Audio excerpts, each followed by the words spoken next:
second press conference. I think that's the point.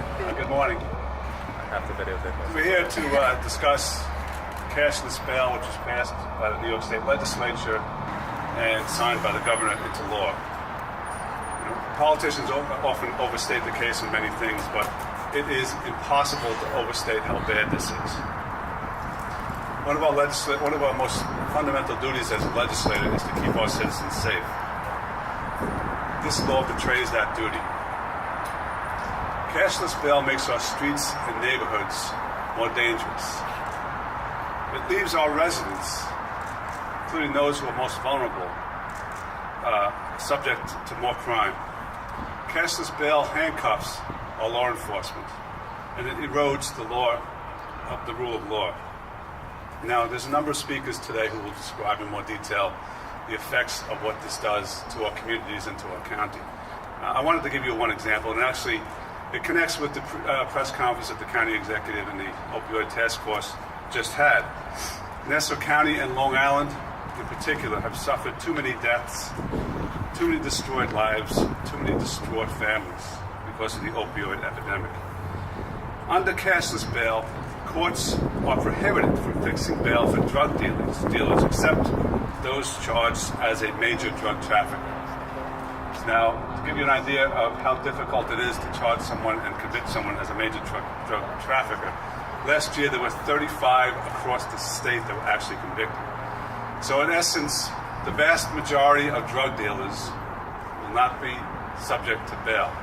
What does that mean? Someone who's dealing drugs in our neighborhoods, to our children, that's peddling this deadly stuff to people who are addicted, that is destroying lives, will not be incarcerated, will not have to pay bail. They simply will give an appearance ticket, released, and sent right back into the streets, right back into the neighborhoods, right back into the schoolyards to peddle drugs. It's just insane. We urge all state legislators to go back and repeal this law. As I said at the beginning, one of our most fundamental rights is to protect our citizens. This law is something that is going to make all of our citizens less safe and is going to create incredible problems for our county. I would like to introduce now, to say a few words, the president of the Nassau County Corrections Officers Association, Mr. Brian Sullivan. Thank you, Richard. Thanks, Rich. Brian Sullivan, President of the Nassau County Correctional Officers Benevolent Association. I have a few words just to speak on this, and I'm going to reiterate a little bit about what the majority leader said. The world is upside down right now. Over the last couple of years, I've done my best to expose issues in our arraignment courts, where criminals have been released back into our communities for various crimes with little or no bail, or simply released on their own recognizance, endangering our citizens. But now, we've taken a giant leap off a cliff and are living in a very dangerous new world. Under what has been termed as criminal justice reform and bail reform, recently passed through the New York State budget, criminals in New York State will no longer be given bail for all misdemeanors and all nonviolent felonies. They won't even be allowed to be taken into custody by our police. That means that starting January 1st, 2020, people who commit many different types of crimes in New York will be immediately set free with what's called a desk appearance ticket. Much like a parking ticket or a moving violation, this means that the criminal will be immediately freed from the scene of the crime and advised to come back to court at a later time.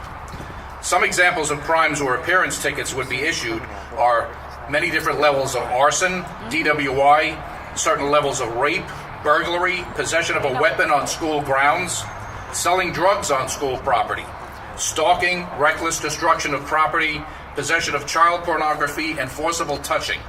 An appearance ticket? Really? This is what we're doing?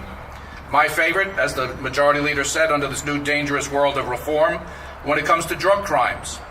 Only major drug traffickers will be subject to being taken into custody or given a bail. A major drug trafficker is someone like El Chapo or the guy that we're holding, the East Coast leader of the MS-13 in the Nassau County Jail right now. Major felony drug traffickers. Do you know what this means for us here on Long Island, our beautiful suburb that's been overrun by a devastating opioid crisis? Drug dealers walk free. You could have 10 pounds of heroin and fentanyl in your possession, and you're going to get a desk appearance ticket. But make sure you come back to court in a month. That's the new reality under bail reform. Guess what happens when they don't come back to court? The judge can't even issue a warrant for their arrest. He or she must wait 48 hours while someone tries to contact the criminal to ask him nicely to come back to court. One of the biggest dealers and importers of heroin on Long Island is the gang MS-13. We're going to issue DATs for them to come back to court at a later date. Do we need to even bring up the subject about flight risks? Risk of flight is not even a consideration either under this reform. Also written into this bill is willful and persistent refusal to come back to court can subject you to being taken into custody or being held on a bail. What is willful and persistent? 2 times you don't come back? 35 times you don't come back? Who knows? It's not specified. Lastly, and specifically written into this new law, is that there is no public safety component that will be used as a consideration for detaining any of these criminals. Put simply, no judge in New York State has the ability to take into consideration the risk that that criminal before them poses to the safety of the public. This was specifically and purposely addressed into the law because those who created it don't want judges to have the ability to detain criminals because it does not give the criminal the benefit of the doubt. Why even have judges anymore? The criminal gets the benefit of the doubt, but the safety of the public be damned. Under this new law, crime victims are completely defenseless. Criminals and desperate drug addicts can come into your home at 3 a.m., rifle through your valuables, burglarize your home, and they are issued a desk appearance to come back to court. Drug addicts can't be even forced into rehabilitation programs as they are now when they're taken into custody. They're simply released to their own devices. Drug dealers can push heroin on your kids at their schools and they get a desk appearance ticket.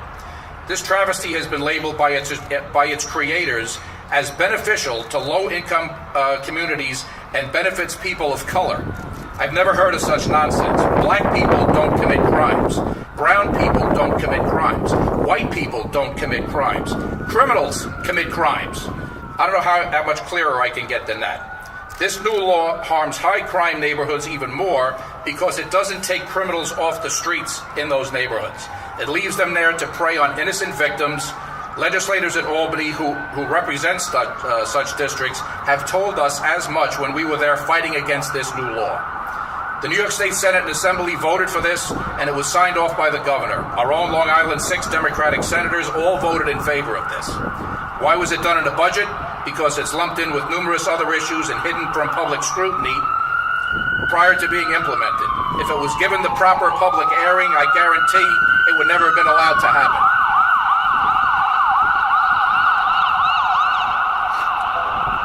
This has to be corrected. This law needs to be repealed for the sake of public safety in New York State. What's going on in Albany is an affront to every single law-abiding citizen in the state of New York. Thank you very much. Thank you, Brian. The president of the Nassau County Police Benevolent Association, James McDermott. Good morning. It's always good going after Sully because I'll be nice and short.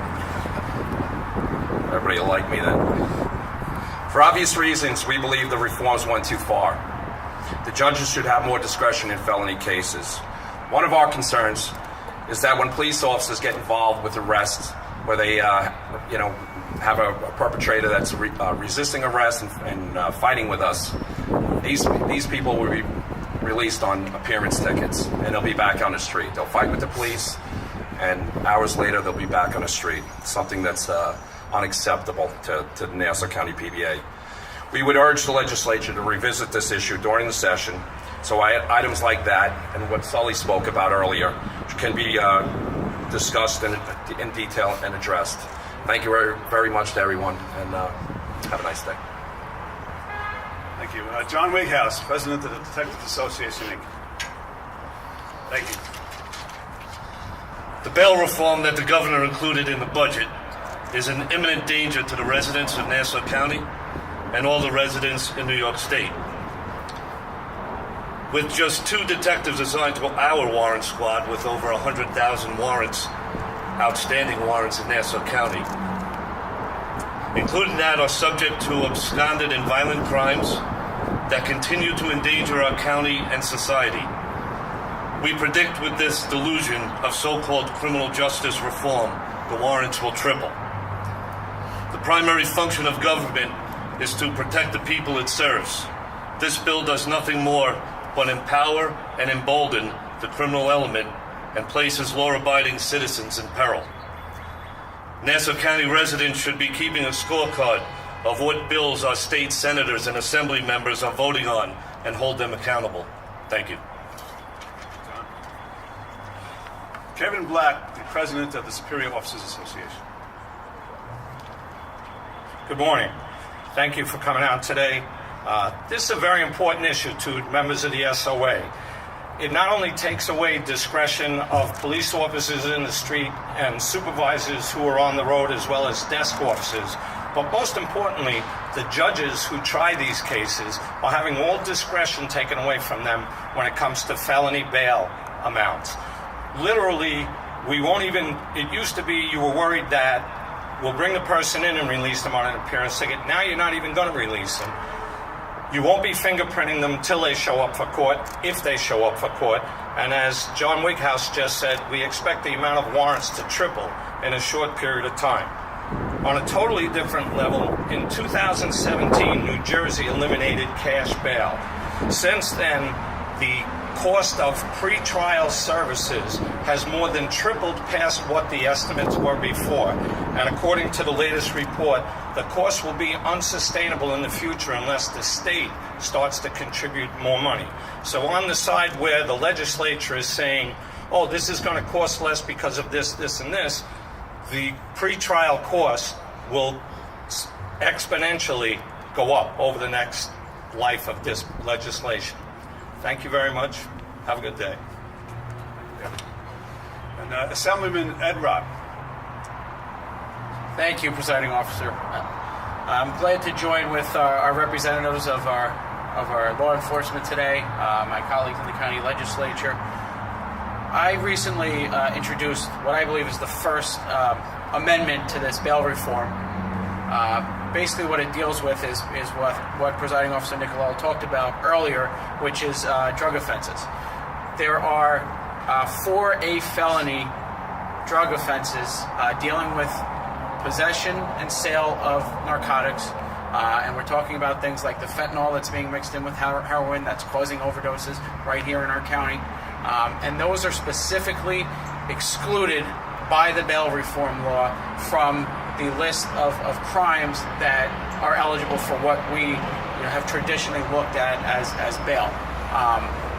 Those individuals, and these are charges that prosecutors themselves have said they use to charge and build cases against major drug kingpins.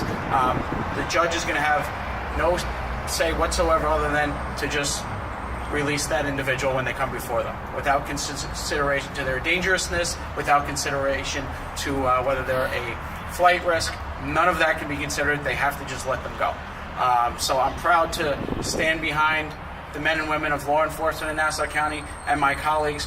This is something that needs to be done, not next session. We have about 6 weeks left in Albany. We have to address it now. It goes into effect in January, and if anybody thinks we're going to go back and change it after the fact, after it goes into effect, they're sorely mistaken. We need to do it now before we create a public health and public safety concern in our communities. Thank you. Thank you, Assemblyman Robb. And we have with us today Mary Ellen Gormley from Mothers Against Drunk Driving. Thank you, Mary Ellen. Hello. I just wanted to speak to you today as a mother who had to experience her 3 children wondering if their father is going to survive a horrendous car accident from a drunk driver 15 months ago. My husband, Brian Gormley, was struck by a drunk driver, and if this new reform goes into play, this case would have been very, very different. And the person who committed this horrible crime would not have to post bail. This would be horrible for the victims. I am speaking to you as a Nassau County resident and a victim of this, and please, it's such an important aspect that we need to try to have it stopped in Albany. And as far as Mothers Against Driving Drunk, I am a representative of them too, and please, I just wanted to thank you. The sentencing was just last week, and I am confident that the case would have been very, very different if this new reform goes into place. Thank you. Thank you very much, Mary Ellen, for those words. Does anyone have any questions they'd like to ask about the issue? All righty. So hearing none, and thank you very much for attending, and thank you from all of you for coming with us and supporting us on this. Something that Ron just said, this has to be changed in the next 6 weeks. We can't wait to this. So we urge our state legislators to go back to amend this or just repeal it outright and start all over again. Thank you again.